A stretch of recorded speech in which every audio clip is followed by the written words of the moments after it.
Thrones and ages in thy sight are like an evening dawn. Short as the watch that ends the light before the rising sun. O God, our help in ages past, our hope for years to come. Be thou our guide while life shall last, and our eternal hope.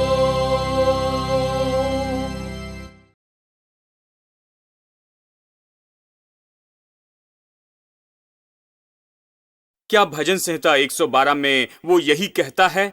क्या परमेश्वर हमें ऐसे देखता है? क्या परमेश्वर हमें आशीषित देखता है? क्या परमेश्वर हमें देखता है कि हमारी पीढ़ी आशीषित है और हम सामर्थी होंगे, ये सब हमारी संतान आशीषित होगी? क्या परमेश्वर हमें ऐसे देखता है कि हमारे पास धन और संपत्ति होगी, जैसे भजन 112 कहता है?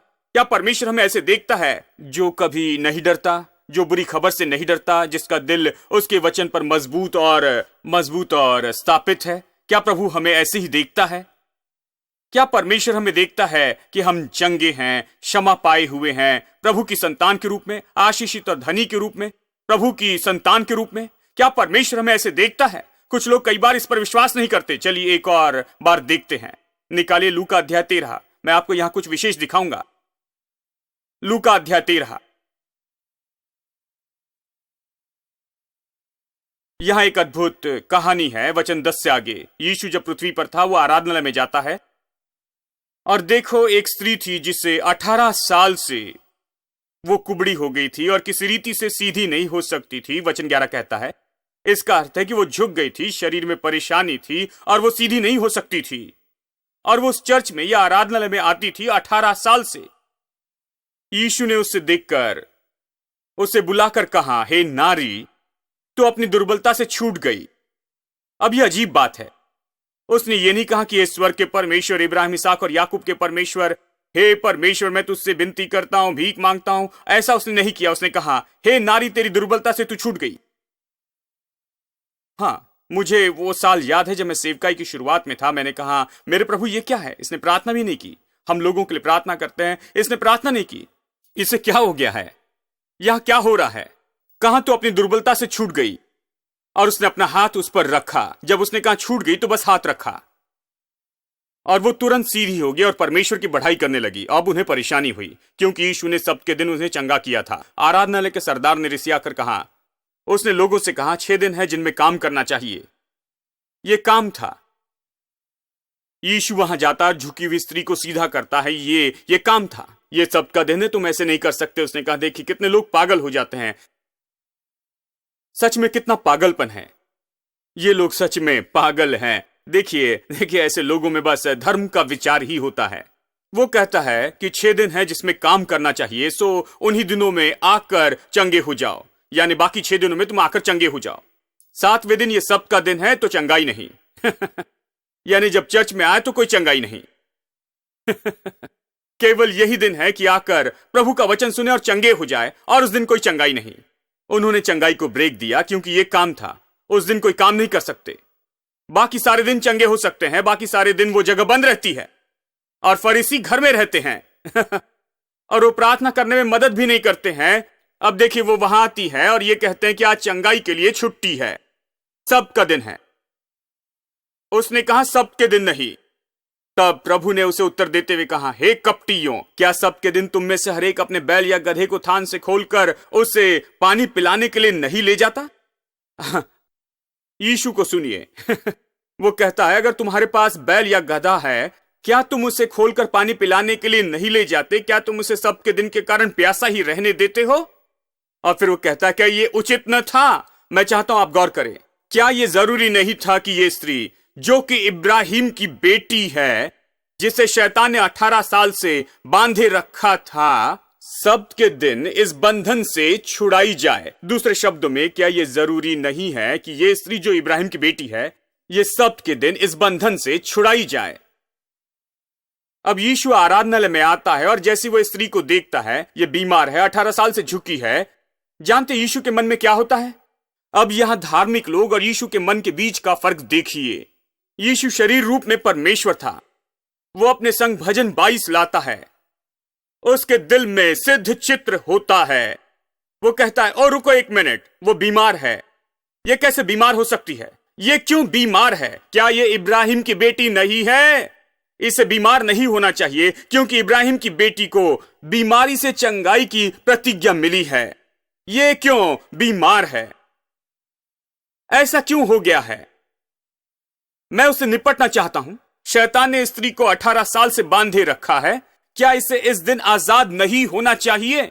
ये इब्राहिम की बेटी है। ये चंगे होने के योग्य है। इसके पास चंगाई की प्रतिज्ञा है। इसके पास स्वर्ग का परमेश्वर है जो इसे प्रतिदिन देखता है और उन वचनों को याद करता है जो इब्राहिम को दिए थे चंगाई के लिए। परमेश्वर ने सारा की कोख को चंगाई दी।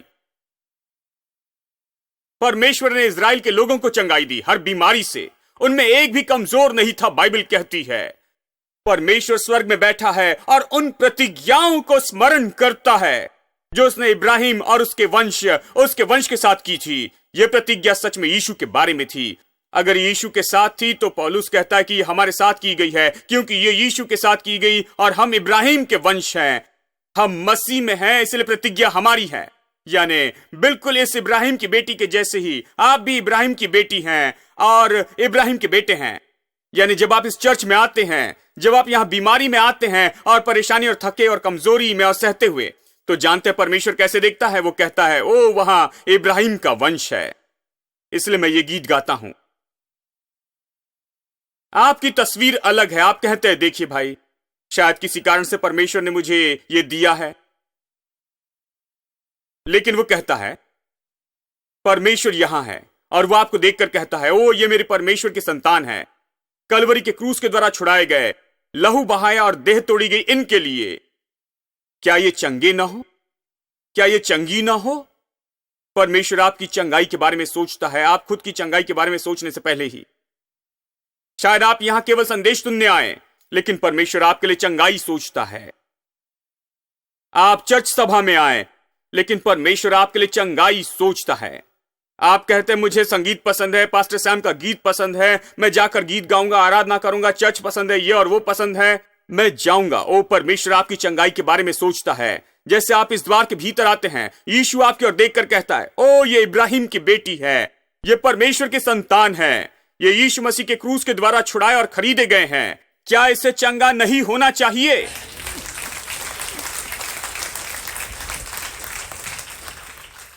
लेकिन समस्या है कि हम इसे गंभीरता से नहीं लेते हैं, बस ऐसे ही चलते हैं। भीतर आते और जाते 18 साल से वो आती और जाती रही, 18 साल तक।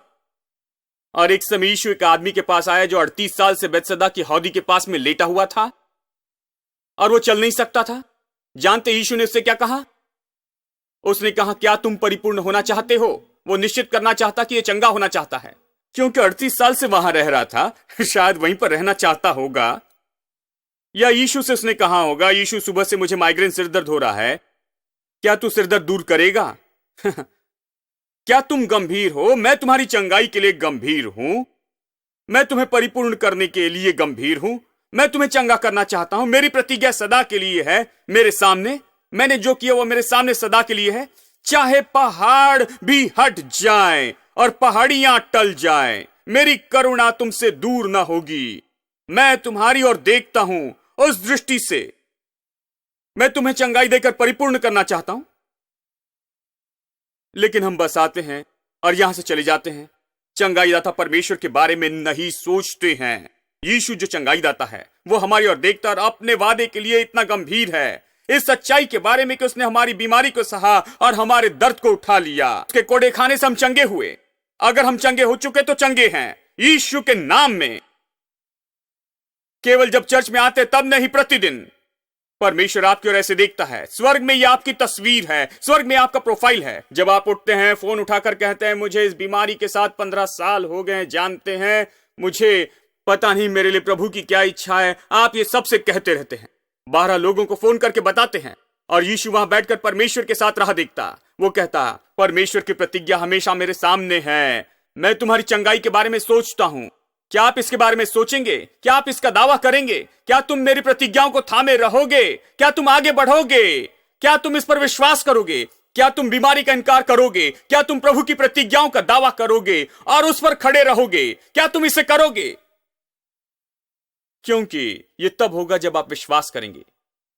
यह ऐसा नहीं कि परमेश्वर इसे नहीं करना चाहता, लेकिन हमें इसे थामना होगा। यानी जब आप उठते हैं, आपके पैर जमीन पर रखने से पहले आप कहने लगे प्रभु की स्तुति, मैं यीशु के कोड़े खाने से चंगा हो गया हूं। बाइबल कहती है वो मेरी रोटी और जल को आशीष देता है, मेरे मध्य से बीमारी दूर करता। इसलिए बीमारी में तेरा इनकार करता हूं, तुम मेरे शरीर में नहीं रह सकती हो।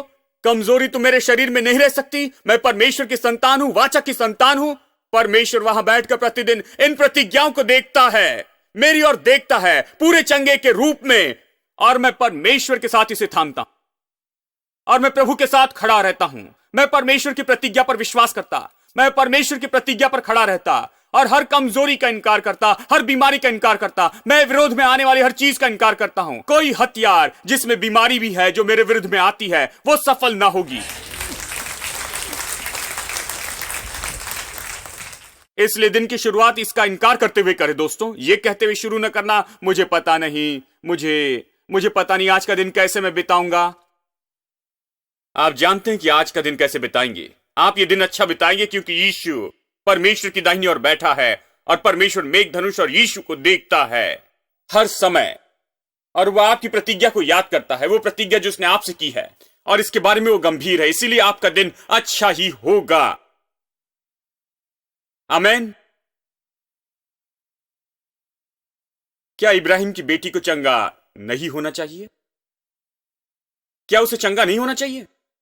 उसने इस बारे में नहीं सोचा, उसने इस दृष्टिकोण से नहीं सोचा, ओ मैं इब्राहिम की बेटी हूं, मेरी चंगाई कहां है। नहीं, वो इस बारे में नहीं सोच रही थी। वो इसके साथ सेटल हो गई थी। ठीक है, हां, मैं सह सकती हूं। लेकिन परमेश्वर कहता है, यीशु कहता है, क्या इसे चंगा नहीं होना चाहिए? परमेश्वर आपकी ओर ऐसे ही देखता है। शायद आप यहां हैं, शायद आप कर्जे में हैं, आर्थिक परेशानी और समस्या में हैं, आप कमी और घटी में होगे, और शायद आप बड़ी परेशानी में हो, आर्थिक रूप में या किसी तरह से। शायद आपका व्यापार परेशानी में है, और शायद आप हर तरह की परेशानी में जब आप इस जगह पर आते हैं, शायद सुबह उठते हैं, परमेश्वर आपको देखता है, वो हमेशा आपको स्मरण करता है। भजन 112 वचन 6, आप हमेशा उसे स्मरण आते हैं। आपको वो कैसे स्मरण करता है? वो कहता है, ओ मैं इसे स्मरण करता हूं, धन और संपत्ति इसके घर में जरूर होगी। परमेश्वर आपको इस तरह स्मरण करता है। हेलो परमेश्वर आपको स्मरण करता है सदाकाल के स्मरण से। शायद आप कह रहे होंगे, ओ मेरी जेब में एक पैसा भी नहीं है, बैंक में कोई पैसा नहीं है, मेरी मदद के लिए कोई नहीं। खैर, इसे बंद करे, क्योंकि परमेश्वर कहता है, मैं तुम्हें सदाकाल के स्मरण से स्मरण करता हूं कि तुम धनी और संपन्न हो।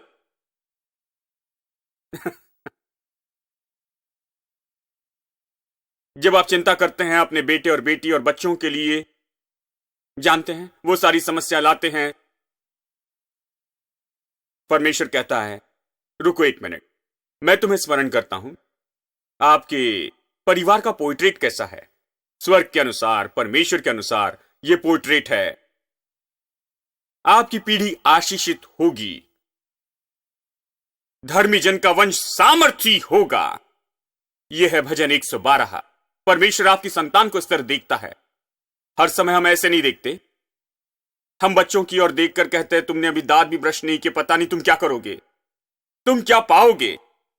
अगर उसने दांत ब्रश नहीं किए तो कोई बात नहीं, ब्रश लेकर उसका ब्रश करवा दीजिए, लेकिन उसे कोसे नहीं।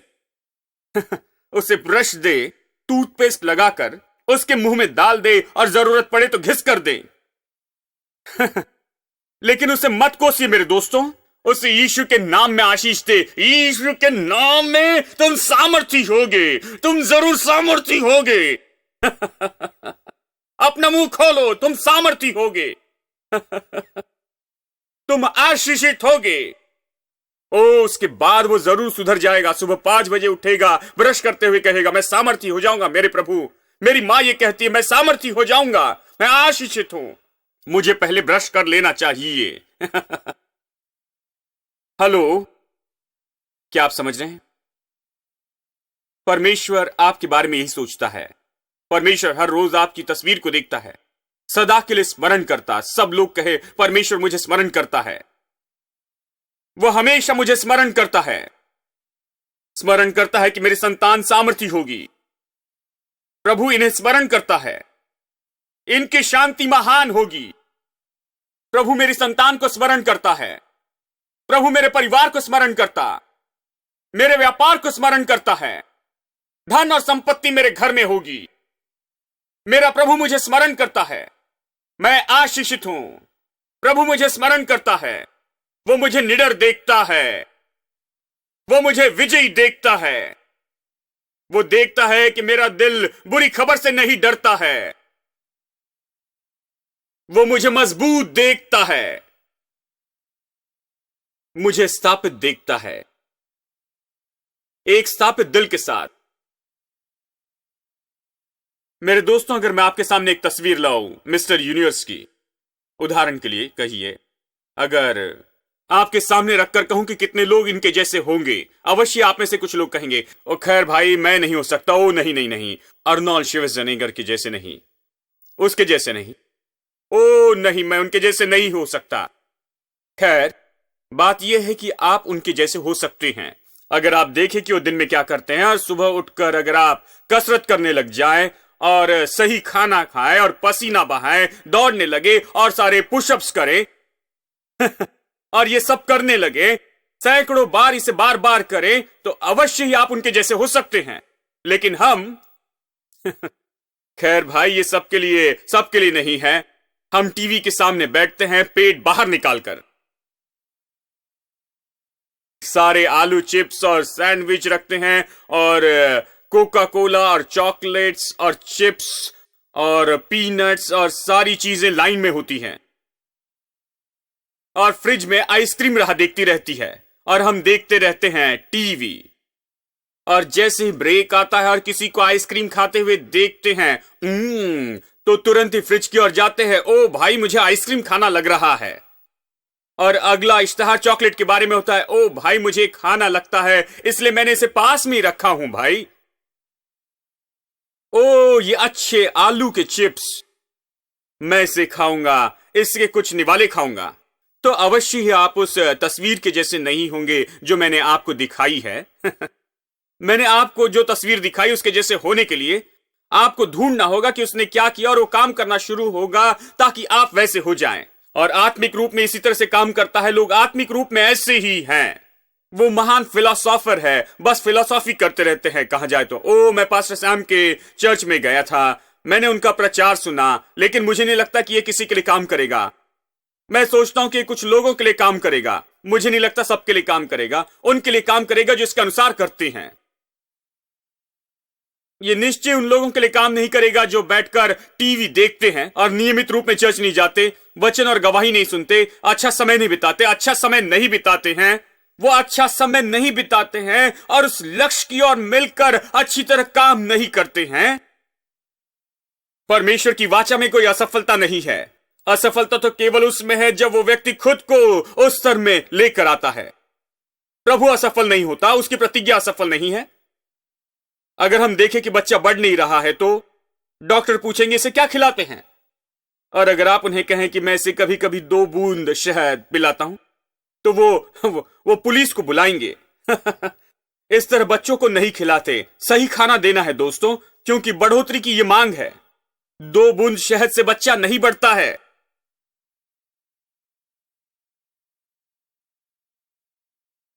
बढ़ने के लिए क्या करना होगा? कसरत करनी है, खाना खाना है, बच्चों को यह सब करने लगाना है तंदुरुस्ती में बढ़ने के लिए। आत्मिक रूप में भी ऐसा ही है। बहुत से आत्मिक लोग आत्मिक रूप में आलसी हैं। वो आकर कहेंगे, ओ मैंने सुना है, हाँ, वो विश्वास के बारे में प्रचार करते हैं। ओ ये काम नहीं करता, इसने मेरे लिए काम नहीं किया, मैं 2 महीने वहां गया, इसने काम नहीं किया। मैं कहता हूं ये काम करता है, ये काम करता है भाई। आपने कहा काम नहीं करेगा और ऐसे ही हुआ। जी किस तरह? आपने कहा काम नहीं करेगा, ऐसे ही हुआ। आप जो भी कहते हैं वो काम करता है। आपने कहा काम नहीं करेगा, ऐसे ही हुआ। और अगर कहे काम करेगा तो काम करेगा, चाहे आप कोई भी क्यों ना हो, बड़े या छोटे। अगर आप ऐसे करें तो ये काम करेगा। लेकिन आपको इसे लेकर अच्छा समय बिताना होगा, आपको परिश्रम करना होगा कि ये काम करे, तब किसी के लिए भी ये काम करेगा। विश्वास का जीवन किसी के लिए भी है, सबके लिए है। इसलिए यीशु ने कहा कि जो कोई इस पहाड़ से कहे कि तू उखड़ जा और तू समुद्र में जा पड़, और अपने दिल में संदेह न करे, और अपने दिल में संदेह न करे, जहां उसका दिल स्थापित होगा परमेश्वर के वचन में, उसके दिल में संदेह न करे, लेकिन विश्वास करे कि जो कहता है वो पूरा होगा। देखिए, उसका दिल पहले स्थापित है। लेकिन आप कहते, मैंने पहाड़ से कहने की कोशिश की भाई, लेकिन रुकिए एक मिनट, क्या आपका दिल स्थापित है? उसने नहीं कहा पहाड़ से कहते फिरे, उसने कहा दिल स्थापित करना है। और जब आपका दिल स्थापित होगा और संदेह नहीं करेंगे, तब पहाड़ से कहना, तब ये काम करेगा। ये किसके लिए भी काम करेगा।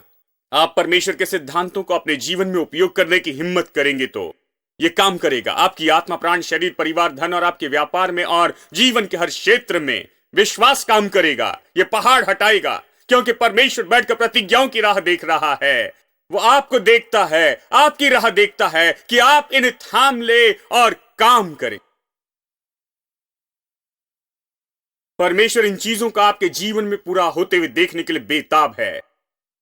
आइए हम खड़े हो जाएं।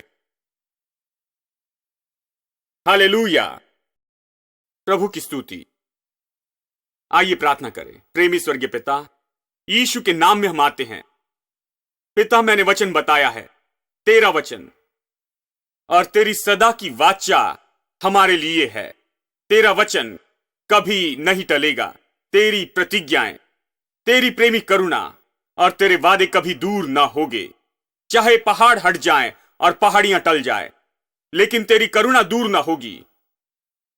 तेरा वचन प्रतिज्ञाएं करता है और हम उसे थामते हैं। मैं प्रार्थना करता हूं कि लोग परमेश्वर की प्रतिज्ञाओं को गंभीरता से लेना सीखे और सीखे कि प्रभु सिंहासन पर है और सदा हमें स्मरण करता है। हम हमेशा उसकी नजरों के सामने हैं, आंखों के सामने। वो हमें नहीं भूलता। हम हमेशा उसके सामने होते हैं।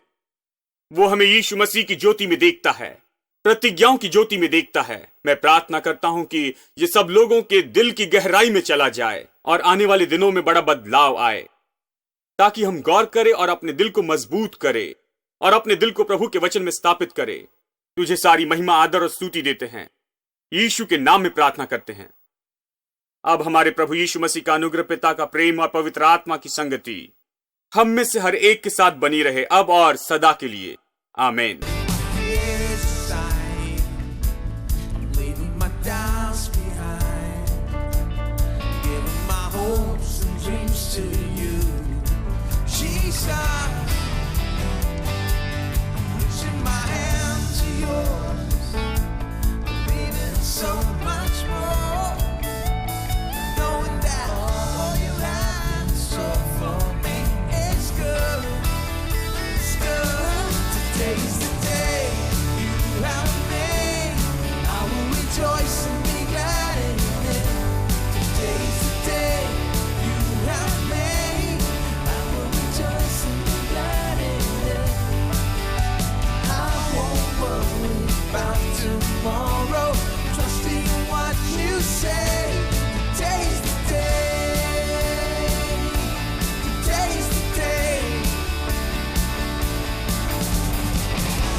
After us.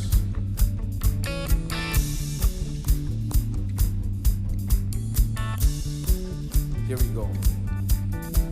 I will stand up on your truth. Everybody. I will stand up on your truth. All my days I'll live for you. All my days I'll live for you. I will stand up on your truth. I will stand up on your truth. All my days I'll live for you. All my days I'll live used to